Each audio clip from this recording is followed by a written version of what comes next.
Neil Young is very much alive and very much touring, or at least he was. The 79-year-old rock legend has announced his withdrawal from the Glastonbury Festival in 2025 in their lineup, expressing concerns over the event's partnership with the BBC. In a statement on his website, Young criticized the festival's shift towards corporate involvement, stating, in a quote, "It seems as Glastonbury is now under corporate control and is not the way I remember it being." He previously headlined Glastonbury in 2009 and stated to perform with his band, the Chrome Hearts, again the upcoming year. He expressed disappointment in the festival's direction, describing the BBC's influence as a, quote, "corporate turnoff," unquote. The decision comes after Young's history of opposing corporate influences in the music industry, including previous criticism of platforms like Spotify. You may famously know that he took his music off of Spotify because he doesn't like corporate chills, which he didn't want to be. The BBC has been a long-standing broadcaster of the Glastonbury Festival, providing extensive coverage of the event.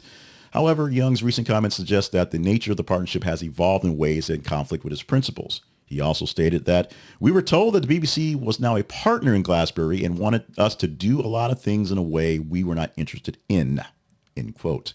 Of course, in light of that departure, the festival organizers are now tasked with finding a replacement headliner for the June event. Rod Stewart's been confirmed to perform on Sunday's Legend slot, marking his return to Glastonbury after 23 years. Yes, the old guys are getting it done, just no longer real young.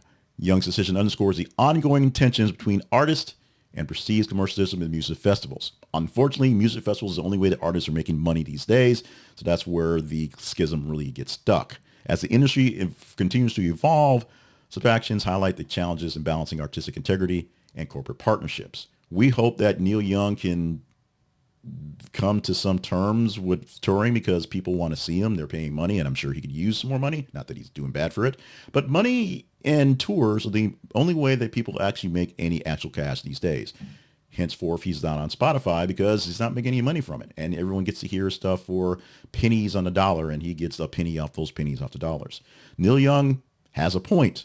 Although we don't know how big the sponsorship and how big the change is for BBC going forward. As we said earlier, they have covered the concert for a long time, but now they are covering it penalty financially a bit more. Maybe they need the money, and Neil Young is out. So get your double dose of Rod Stewart because Neil Young is out. Your opinions on Neil Young touring and the tour itself are always welcome.